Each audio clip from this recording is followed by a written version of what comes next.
Hi guys, so while businesses and most civic leaders in Northern Ireland believe the protocol is working and that it's protecting Northern Ireland from the worst aspects of Brexit, we have the unelected bureaucrat Lord Frost attempting to undermine the progress that has been made. Now, his main bugbear with the protocol is the role of the European Court of Justice as part of it. Remember, he negotiated this protocol, he signed it and he handed it over to Boris Johnson to sell to the public as part of the oven-ready deal. Well, now it's faulty. So one of the threats his government has issued is that they will invoke Article 16 of the protocol. Now, Article 16 suspends part of the protocol in order to get over a hump. Now, Frost said that the criteria had been met to invoke Article 16, but he's holding off for some reason. Now, this is what he said ahead of a meeting with his counterpart, Maroš Šefčovič of the European Commission. We hope to make some progress, but honestly, the gap between us is still quite significant. But let's see where we can get to. Will you trigger Article 16 today, Lord Frost? We're not going to trigger Article 16 today, but Article 16 is very much on the table and has been since July. Is that So one of the reasons they've said that they need to invoke Article 16 is because the Northern Ireland Protocol is deeply damaging Northern Ireland. And he's said, I've been talking about this since June. So a number of months have passed and he has decided we're not going to invoke Article 16. We can, but it's desperate. The situation is desperate. We're going to wait. We're going to wait. This has obviously been used as a threat, as a bargaining chip. We want to get something. We want to extract some concessions from the European Union. So we're going to threaten to invoke Article 16. But once again, the response, and I wish the journalist would actually ask this, well, if the criteria has been met, why aren't you invoking it now? I presume Šefčovič is also saying the same thing to Lord Frost. If you think the Northern Ireland Protocol is damaging Northern Ireland severely, and you believe that it's important to invoke Article 16, then why aren't you doing it now? Why haven't you done it over the last number of months? Obviously, it's a threat, nothing more.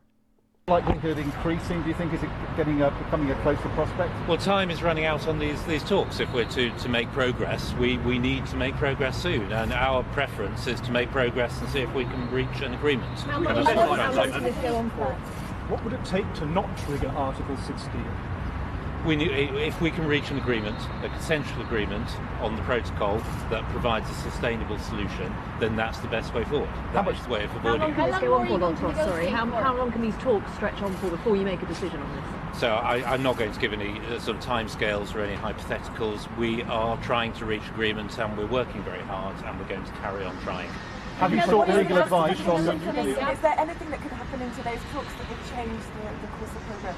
So there's a significant gap between us. If that gap narrows and the Commission listen to what we have said in the command paper and look at the situation in Northern Ireland, then maybe that will help us move things forward.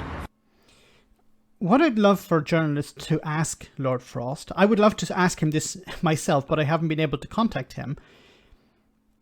What is it? Can you give us some examples about how the Northern Ireland Protocol is damaging Northern Ireland itself? How is it undermining peace in Northern Ireland? Give us some concrete examples, because all we hear about is, yes, it's damaging, it's not respecting peace in Northern Ireland, it's not bringing both sides together, it's creating division, but he has never pointed to any clear examples of that. He hasn't, and this is something I'd like journalists to ask as well, what is stopping you from implementing your side of the agreement? Give us some examples of why you are not able to implement the Northern Ireland Protocol. Because that's the problem here. The British government don't want to implement the protocol. They've agreed to implement it. The European Union have asked them to implement it. They have dragged their feet. The European Union have been flexible, have said, okay, we'll give you more time. We'll extend the grace periods. They allowed Britain to extend the grace periods unilaterally and not punish them for that. Started some legal proceedings, then postponed them, put them on ice for a while. But what parts of the protocol are you not able to implement? I really wish the journalists would ask him these questions, because I think it's important for the public to know why Lord Frost is not able to implement the protocol. He keeps saying he can't implement it, but we don't know why that's the case. All we hear is political answers, like it's not respecting peace in Northern Ireland, it's not respecting both sides of the two communities in Northern Ireland. It's damaging business. Although on the other side we have Manufacturing Northern Ireland saying that they want the protocol implemented. So if the stakeholders in Northern Ireland want the protocol implemented, and Lord Frost is saying we can't implement the protocol, then the logical question I have is, what is wrong with the protocol? Please give us some examples of how you can't implement it. Let me know in the comment section, guys, what you think about all of this. As always, your comments are greatly appreciated. Thanks a lot.